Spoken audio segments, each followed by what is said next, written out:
Hello and welcome everyone to my YouTube channel Medroxcology Study with Pharmacologist Shweta. Today we are going to cover up some catchy points regarding calcitonin, or you can say all about calcitonin in a very short period of time. So let's have a look.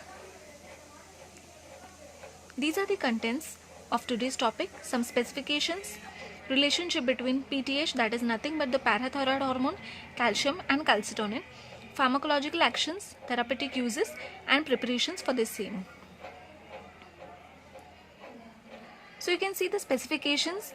Now these specifications are important from competitive exam point of view, such as GPAT examinations and NIPER examinations for pharmacy field.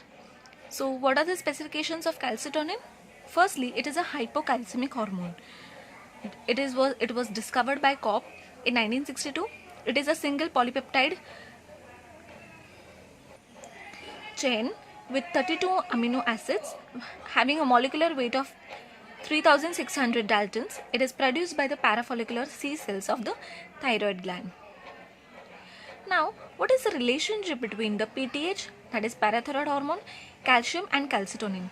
So first, that is PTH releases, just pay attention to this. PTH releases when serum calcium level falls down, whereas calcitonin releases when the serum calcium rises.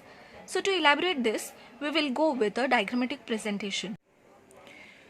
So now this is the calcium, okay, Ca2+. Now what is the relationship between calcium? Now this is the head, or you can say even the king, okay, present in your serum. Now PTH and calcitonin. Now everything depends upon the level of the calcium present in the serum. Serum means nothing but your bloodstream, okay. So now in your bloodstream there is continuous optimum levels of calcium present inside in the blood. For what purpose? Whether it is for contraction purpose, okay, or any other physiology, okay. So now what happens? There are two possibilities regarding the levels of the calcium. So the very first is, once the calcium level rises, okay, above the optimum level, if the calcium level rises, then calcitonin will be produced and act over it to inhibit the increased levels of calcium and to bring it up to the optimum levels. Whereas the other possibility is, if the calcium level is decreased in the bloodstream, the required levels of calcium is decreased inside the bloodstream, then there acts or there plays a role by parathyroid hormone. So that time the parathyroid hormone, that is the PTH, will come into the picture, okay. So these are only the two possibilities regarding the levels of calcium. If the calcium, once it is increased above its optimum level, if this is the optimum level, and if it is increased above this level, then calcitonin will play the role. Whereas if it gets decreased, then parathyroid hormone will play the role. So these are the physiological roles played by parathyroid hormone, nothing but the PTH and the calcitonin. So this is a basic relationship between the PTH, calcium and calcitonin. Now moving forward with the pharmacological actions. So pharmacological actions, all the actions of calcitonin are as opposite to that of PTH. As we have seen, increase and decrease levels of calcium. So how calcitonin and PTH is going to act? So similar way, all the actions of calcitonin are as that opposite to that of PTH.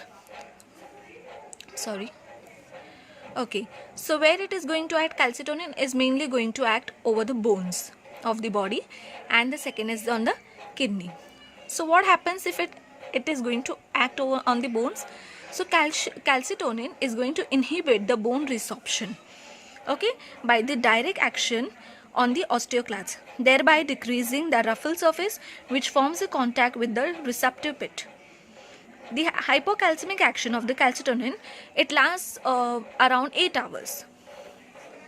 Whereas its pharmacological actions over the kidney is that calcitonin inhibits the proximal tubular resorption of calcium and phosphate, both by the direct action on the kidney. Therapeutic uses: it can be used in case of hypercalcemic state, such as the hyperparathyroidism, where there is increased levels of calcium in the bloodstream, then postmenopausal osteoporosis, Paget's disease, and diagnosis of medullary carcinoma of thyroid. Now there are mainly two preparations given. First preparation, as you can see, Calcinar and Zicalcet. They are the injections which are given subcutaneously and intramuscularly. The second is miacalcin spray and osteo spray. It is a nasal spray. In case of miacalcin spray and osteo spray, so one spray in an alternate nostril daily has been shown to increase the bone mineral density in menopausal women and to reduce the vertebral but not non-vertebral fractures.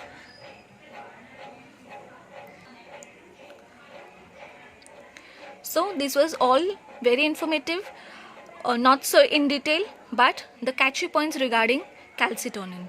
Thank you very much. Hello everyone, hope this video was very informative, as this is one of the first video of my YouTube channel. And please like, share, subscribe, and any queries please mention into the comment box. Also please let me know for any other topics to give some catchy points over it. Thank you so much. Please don't forget to press the bell icon for more updates.